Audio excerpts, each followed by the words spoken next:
ఢిల్లీ సహా ఉత్తరాది రాష్ట్రాల్ని పొగమంచు కమ్మేసింది. ఢిల్లీ, హర్యానా, పంజాబ్, ఉత్తరప్రదేశ్, ఉత్తర రాజస్థాన్, ఉత్తర మధ్యప్రదేశ్ ప్రాంతాల్లో పొగమంచు దట్టంగా అలుముకుంది. విమాన రైలు ప్రయాణాలపై పొగమంచు ప్రభావం పడుతోంది. ఢిల్లీ నుండి 3 గంటలు ఆలస్యంగా విమానాలు వెళుతున్నాయి. మరికొన్ని విమానాల్ని దారి మళ్లిస్తున్నారు. పొగమంచు ప్రభావంతో రైళ్లు ఆలస్యంగా నడుస్తున్నాయి. దాదాపు 9 నుండి 12 గంటలు ఆలస్యంగా నడుస్తున్నాయి.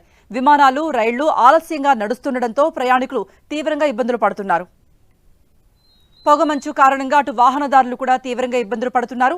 పొగమంచులో డ్రైవ్ చేసేటప్పుడు నెమ్మదిగా వెళ్లాలంటూ అధికారులు వాహనదారులకు సూచించారు. రోడ్లపై దట్టంగా పొగమంచు అలుముకోవడంతో ఫాగ్ లైట్లు ఉపయోగించాలని సూచిస్తున్నారు.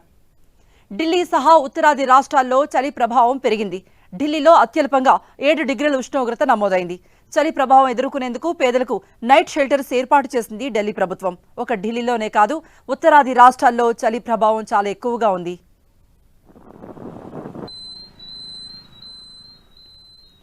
రాజస్థాన్, మధ్యప్రదేశ్, ఢిల్లీ ప్రాంతాల్లో దట్టమైన పొగమంచు అలుముకుంది. ఉత్తరాది వాసులైతే చలికి గజగజ వణికిపోతూ ఉన్నారు. మరోవైపు వాహనదారులు కూడా తీవ్రంగా ఇబ్బందులు పడుతున్నారు. పొగమంచు కమ్మేయడంతో వాహనాలకి ముందు దారి కనిపించకపోవడంతో వాహనదారులు అనేక ఇబ్బందులు పడుతున్నారు. సో చాలా జాగ్రత్తగా వెళ్ళాలి, డ్రైవ్ చేసేటప్పుడు జాగ్రత్తలు తీసుకోవాలంటూ అటు అధికారులు కూడా సూచిస్తున్నారు. మరోవైపు ఎవరికైతే నైట్ షెల్టర్స్ కూడా ఏర్పాటు చేశారు. నిరాశ్రయులకు అక్కడ ఉండడం కోసం, ఆ చలిని తట్టుకోవడం కోసం నైట్ షెల్టర్లు కూడా ఏర్పాటు చేశారు.